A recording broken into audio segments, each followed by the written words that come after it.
回の研究テーマはお風呂で息止め3分チャレンジです。あなたはどのくらい息を止められますか？実際に私がお風呂場で3分間息止めをしている様子をノーカットでご覧いただき、息止めの注意点とタイムを長くするコツを15個お伝えします。この動画は私個人のチャレンジであって、3分の息止めを視聴者に促す内容ではありません。私の息止めのタイムは5分2秒なので、3分ぐらいなら問題なくできると思って今回の動画を撮影しました。息止めに慣れていない人は決して無理をしないでくださいね。こんにちは、スモーキーマーメイドスイム研究所所長のマリダイバーです。今日はお風呂で息止めをする時のコツ、注意点などをお話したいと思います。よろしくお願いします。まず最初に注意点、3つこのことは絶対守ってください。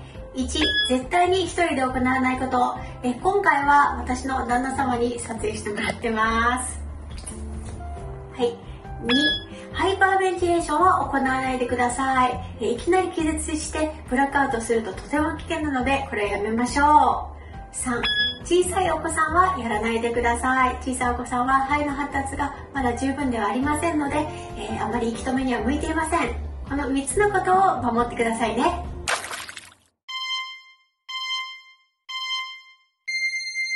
では息止めチャレンジ開始です。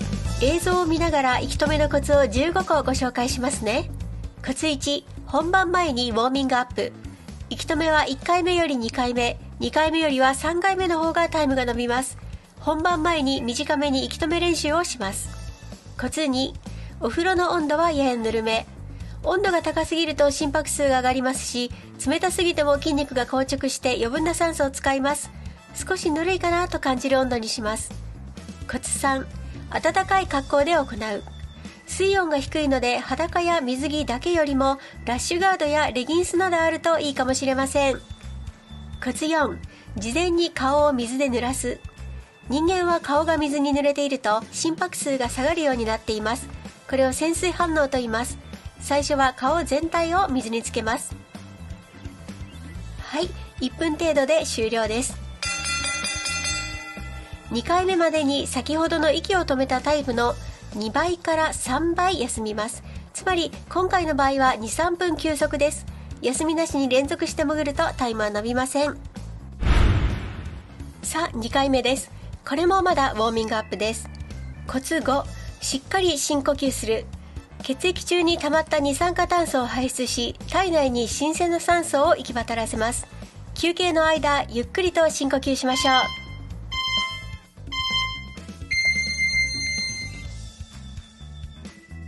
コツ6、ウェイトを使う。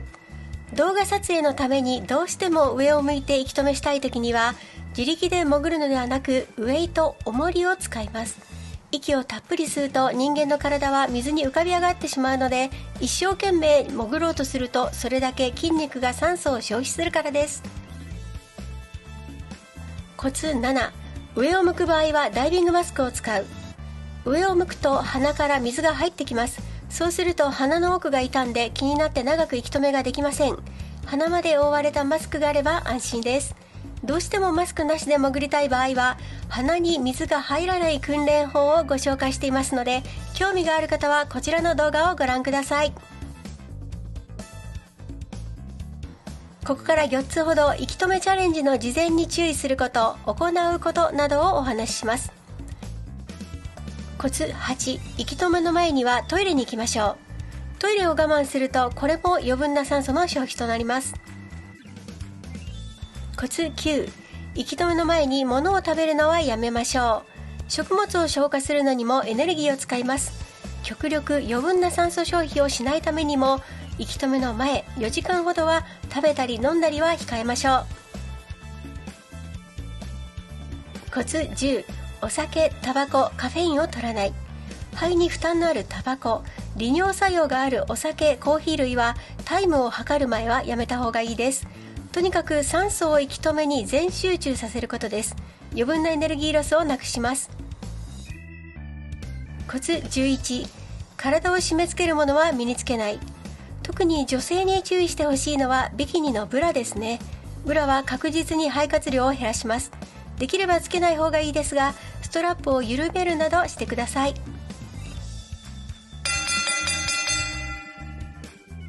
はい、2分。ウォーミングアップとしては十分ですね。今回も息止め時間2分の2倍から3倍、つまり4分から6分の休息をとってしっかり深呼吸します。では3回目のチャレンジです。今回は3分息止めをしてみます。カメラを湯船に沈めて横から撮影します。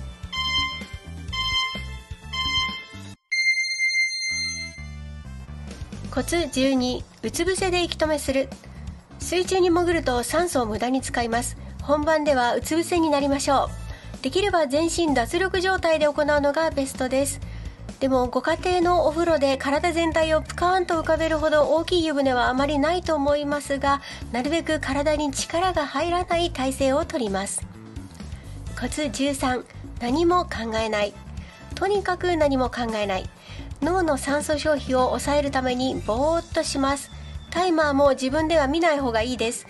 あと何秒とか考えると焦りになります。ただ30秒とか1分ごとにタイムを測ってくれる人に声かけをお願いするといいです。コツ14、息を吐かない。息を止めていると苦しくなって息を吐きたくなりますよね。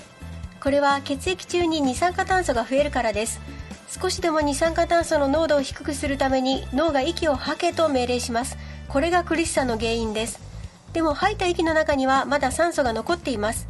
息を吐いたら呼気の中の酸素を利用できません。息は水中では吐かないようにします。コツ15、自分の限界を知る。息止めをしばらく続けていると横隔膜が痙攣し始めます。人によりますが2分半から3分過ぎぐらいから痙攣が始まるんじゃないかなと思います。あくまで個人的な体感ですが、この痙攣が起こるのは自分の息止めの限界の3分の2から半分くらいの時点です。それから先もさらに息止めは可能なんですね。ただしフリーダイビングの競技ならともかく、一般の方が自分の家で練習するときは熟練したサポートダイバーも救護班もいません。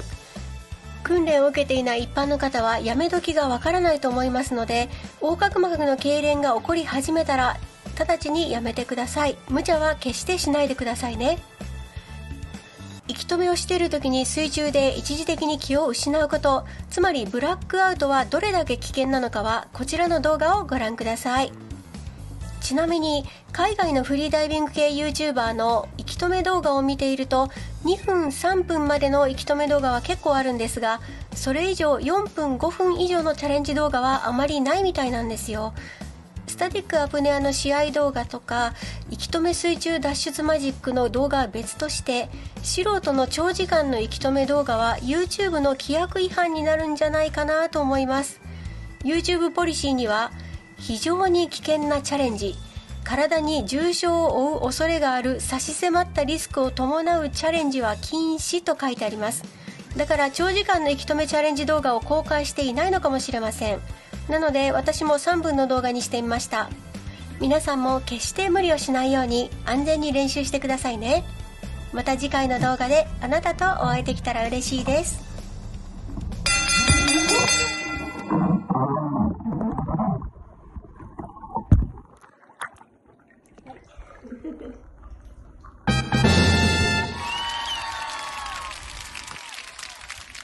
はい、OK